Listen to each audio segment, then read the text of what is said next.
Hey everybody, this is Jason Creel and you're watching The Lawn Care Life. Today I'm going to give you a 1-month anniversary update on plugging the lawn. I'm going to tell you what I think I did right, what I did wrong, and what I would do different if I had it to do over again, and show you how the grass, the Bermuda grass, is coming along 1 month after plugging it in some extreme harsh conditions. So, and then I'm going to tell you what I got going on in the future, and with the weather being hot and dry, and what I'm going to be up to moving forward. So let's get started. Okay, so you can see the grass. This is the front yard. What we did was the yard wasn't level as I like, so we just scraped it down with a skid steer. There's videos that show, you know, this project. I tried to keep it updated on YouTube, but basically scraped it down and tilled it up and got it, you know, most of the way level, got the hills and things out of it. Now it's still not perfect. I'll probably drag it later and try to make it more level.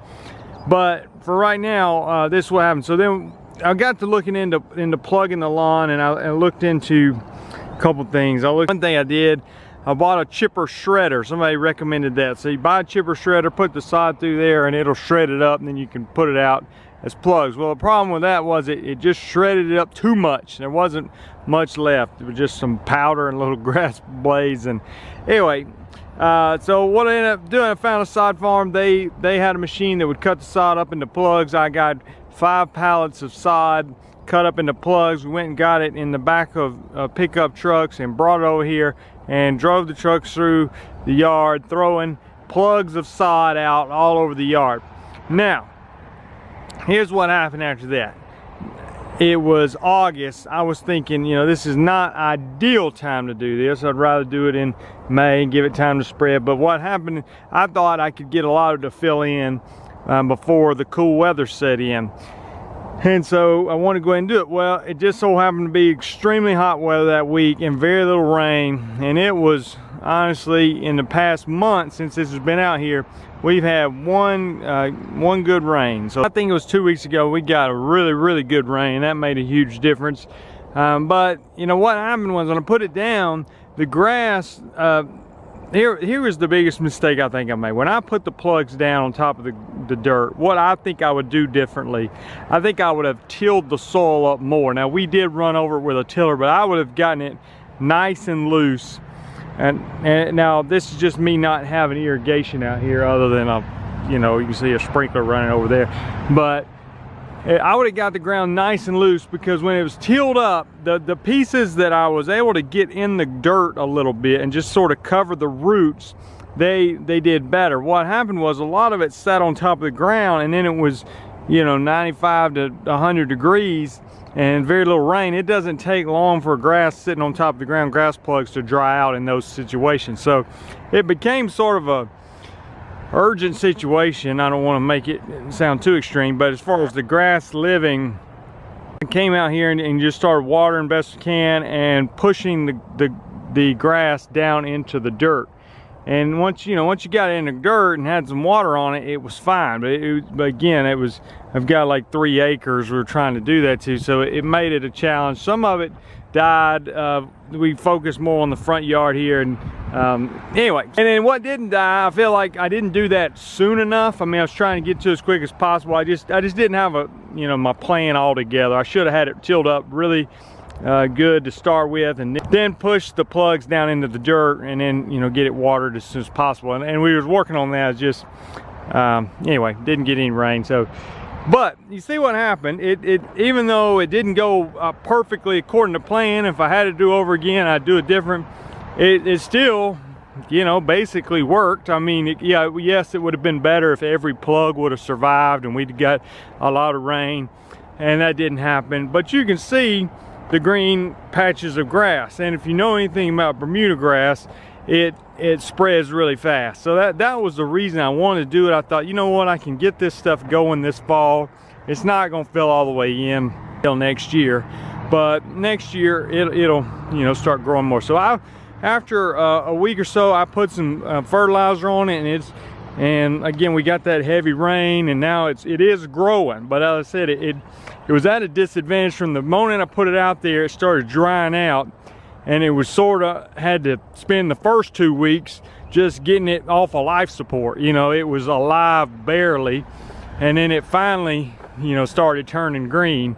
And so 2 weeks was just getting it to survive, and now the last 2 weeks it's starting to, you know, grow and spread. Now this week, the highs this week, today's Monday, it was 98 today. I think the next 2 days are 95. Now this is the second week of September. This is hot. I mean, Alabama is hot for us even this time of year, but 98, 95, 95, 97, and 97 was the 5-day forecast I saw. Very little chances of rain, and you know, hot's good for growing Bermuda. So I'm just trying to keep it watered, let it spread. Hopefully over the next month we'll continue to get some more growth. It's not going to all fill in.